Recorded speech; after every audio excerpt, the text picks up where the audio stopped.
सुप्रभात बच्चों। आज हम छोटे ऊ और बड़ी ऊ की मात्रा में अंतर देखेंगे। इससे पहले हम थोड़ा सा पूर्व में हमने क्या पढ़ा इस पर नज़र डालते हैं। आज हम जो ये पढ़ने वाले हैं ये 12 खड़ी के अंतर्गत आता है। 12 खड़ी माना होता है कि स्वर अक्षरों के चिन्ह रूप में जो दर्शाया जाता है उनका उच्चारण 12 खड़ी।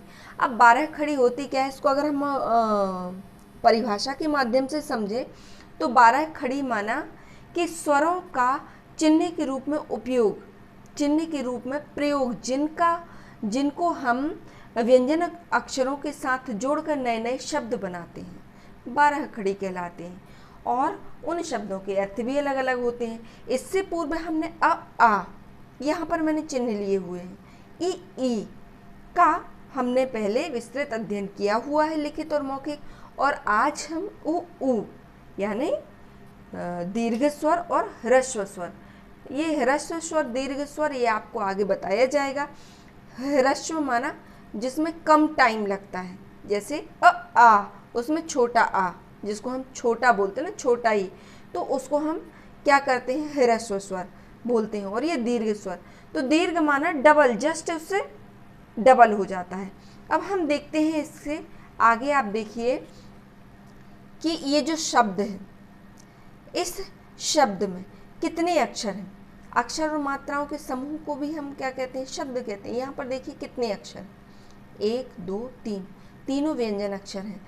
और इन व्यंजन अक्षरों में आपको कौन से अक्षर के साथ चिन्ह लगा हुआ दिखाई दे रहा है, ये देखिए यहाँ पर दिख रहा है ना। अभी इसी चिन्ह को हम इसके उच्चारण के साथ जोड़ेंगे, तो इसका हम कैसे उच्चारण करेंगे, सा। ओके, ये व्यंजन अक्षर है। फिर कौन सा है, स्वर ऊ लगा हुआ है, क्योंकि हमेशा व्यंजन अक्षरों के बाद स्वर अक्षरों का उच्चारण होता है, इसलिए मैंने ये नीचे इसके। अब देखिए यहाँ पर म प्लस ना। ओके, इनसे मिलके बनता है सुमन। सुमन का मतलब होता है, ये सुमन का मतलब होता है फूल, पुष्प, जिसको हम भगवान के ऊपर अर्पण करते हैं, जिसको हम इंग्लिश में फ्लावर कहते हैं। ठीक है, हिंदी में सुमन, पुष्प, फूल, इस प्रकार से इनके नाम है। अगर हम इसी को बड़े ऊ की मात्रा में देखेंगे तो ये देखिए सुमन, हमने यहाँ पढ़ा था सुमन, यहाँ पर हम पढ़ेंगे सुमन। कैसे, स प्लस बड़े ऊ की मात्रा प्लस म प्लस ना, ये दोनों मिलके बनाएंगे सुमन। और सुमन का मतलब होता है, क्या मतलब होता है, कुछ भी नहीं।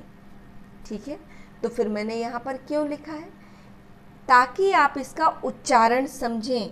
बच्चों, सिर्फ लिखना ही काफ़ी नहीं होता है, एक मात्रा से कैसे अर्थ बदलते हैं ये मैं आप लोगों को बताना चाहती हूँ। इसलिए मैं एक ही प्रकार के शब्दों, एक ही प्रकार के मात्राओं और शब्दों का उपयोग करती हूँ। और आप लोगों को इसका लिखित ही नहीं, इसका सुनकर लिखने की भी आपको प्रैक्टिस करनी होगी, तभी इस भाषा का संपूर्ण ज्ञान हमारे पास होगा। नेक्स्ट हम शब्द देखते हैं, सूरज। अब बताइए, मैं आप लोगों को 2 शब्दों का उच्चारण करूंगी जिसमें आप खुद पहचानिएगा सही क्या है। सूरज, सूरज, सूरज, सूरज, कौन सा शब्द सुना हुआ है, ये है ना। सा प्लस बड़े ओ की मात्रा सू प्लस रा प्लस जा, सूरज। सूरज का मतलब तो आप जानते ही हैं, सन, SUN, सन या सूर्य, है ना। ये हमारे क्या है, आकाश, हमारे जो है ग्रह में से एक है, जिनके हम रोज़ाना दर्शन करते हैं, है ना, जिनके चारों तरफ हमारी पृथ्वी चक्कर लगाती है। तो सूरज, ये कौन सा है, इस सा के साथ कौन सा मात्रा माना, कौन सा स्वर लगा है, बड़ा ऊ। अब यहाँ पर देखिए सूरज, सा प्लस छोटा ऊ प्लस रा प्लस जा, सूरज। क्या सूरज कोई शब्द आपने सुना है? नहीं। अब फिर मैंने क्यों लिखा है? क्योंकि इसके उच्चारण के साथ आपको पता चलेगा कि अगर सूरज बोला गया है तो सूरज माना बड़े ऊ की मात्रा लगेगी, छोटा ऊ लगाएंगे तो गलत हो जाएगा। ठीक है, अब हम नेक्स्ट देख लेते हैं। ये मैंने 3 अक्षर 4 अक्षर, इनसे कोई मतलब नहीं, बस आपको सुन के आइडेंटिफाई करना है कि कहाँ पर स्वर का उच्चारण कम हो रहा है तो वहाँ छोटे अक्षर, छोटे क्या लगेगी, छोटी मात्राएं लगेंगी, और कहाँ पर उसका दीर्घ उच्चारण हो रहा है तो मात्राएं वहाँ पर दीर्घ हो जाएंगी। तो यहाँ पर देखिए नेक्स्ट गुरुकुल। अब आप लोगों ने सुना होगा, देखिए आप लोग सीरियल देखते हैं ना, रामायण महाभारत, और कुछ कुछ शब्द तो हिंदी कन्नड़ा में भी यूज़ होते हैं, जैसे नीर हिंदी का ही शब्द है। तो इस प्रकार से अगर आप लोगों ने सुना हो तो पहचानने की कोशिश कीजिए। गुरुकुल, गुरुकुल, इस प्रकार के शब्द में कौन सा शब्द सुना है बच्चों आपने? गुरुकुल, गुरुकुल या गुरुकुल? कुल नहीं है, कूल है ना। तो इस प्रकार के शब्द का तो उच्चारण करने में ही डिफिकल्ट हो रही है। क्यों? क्योंकि दीर्घ हो रहा है। गुरुकुल, नो, इससे कोई शब्द नहीं बन रहा है।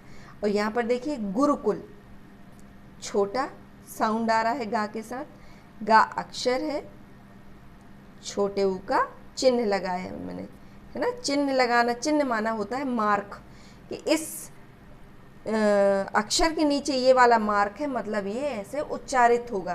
प्लस का प्लस उ। अब ये देखिए मैंने बताया था व्यंजन अक्षर के पीछे स्वर लगता है, ठीक है, तो ये मैंने स्वर का चिन्ह लगाया हुआ है, प्लस ला, और इनसे मिलके जो नया शब्द बनता है वो उनका एक अर्थ होता है, ठीक है, और वो अर्थ जो है ना हिंदी भाषा में प्रयुक्त होता है। गुरुकुल, गुरुकुल का मतलब होता है कि प्राचीन काल में ऋषि मुनियों के ज़माने में हमारे जो विद्यार्थी गण थे, जैसे आज स्कूल में आते हैं ना, उस समय गुरुकुल में जाते थे, जिसे आप आजकल बोर्डिंग स्कूल रहते हैं ना, उस प्रकार के गुरुकुल चलते थे। और गुरुकुल में सिर्फ पढ़ाई बस नहीं होती थी, गुरुकुल में क्या होता था बच्चों, वहाँ पर जीने के लिए आपको मेहनत, काम, ये सारी चीज़ें आपको सिखाई जाती थी, प्रैक्टिकल नॉलेज दिया जाता था। गुरुकुल, गुरुकुल, ये इस प्रकार का कोई शब्द नहीं बनता है, ठीक है। नेक्स्ट हम देखते हैं तुलसी। अब ये देखिए कौन कौन से व्यंजन अक्षर है। सबसे पहले तो आपको अक्षरों पे नज़र जानी चाहिए बच्चों, और अक्षरों के साथ कौन से स्वर लगे हैं उन पर नज़र जानी चाहिए। फिर थर्ड नंबर पे उनका उच्चारण किस प्रकार से होगा, ये बहुत बारीकी से देखने वाली चीज़ है। ये देखिए पहला कौन सा व्यंजन है, ता, ता व्यंजन है ना, और इसमें कौन सा स्वर लगा हुआ है, छोटा ऊ, तो क्या हो जाएगा इसका, तू, प्लस ला प्लस सा, सा के साथ कौन सा स्वर लगा हुआ है, बड़ी ई का, ठीक है, और इनसे मिलके बनेगा हमारा तुलसी, तुलसी स, है ना। तो तुलसी का मतलब आप सभी जानते हैं, हम सब के घर में ये पौधा होता है, ये बड़ा चमत्कारी औषधि पौधा है जिसके हम सभी पूजते हैं। वो कश्मीर से लेके कन्याकुमारी तक ये पौधा पूजा जाता है हमारे संपूर्ण भारतवर्ष में, है ना। तो इस प्रकार से इसको हम क्या बोलते हैं, तुलसी।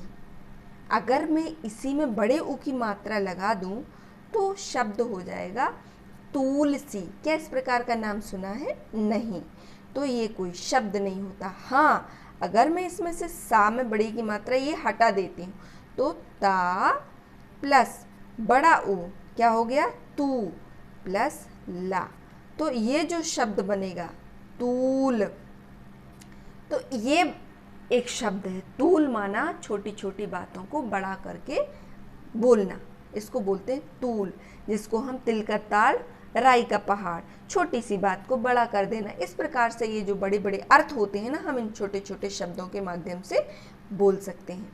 तो बच्चों, आप लोगों ने जाना, ये अभी जो हमने अध्ययन किया है ये हमारा एक पार्ट है, एक पार्ट का आधा पार्ट है। ये जैसे कॉपी के पेज रहते हैं ना, आधा पार्ट है।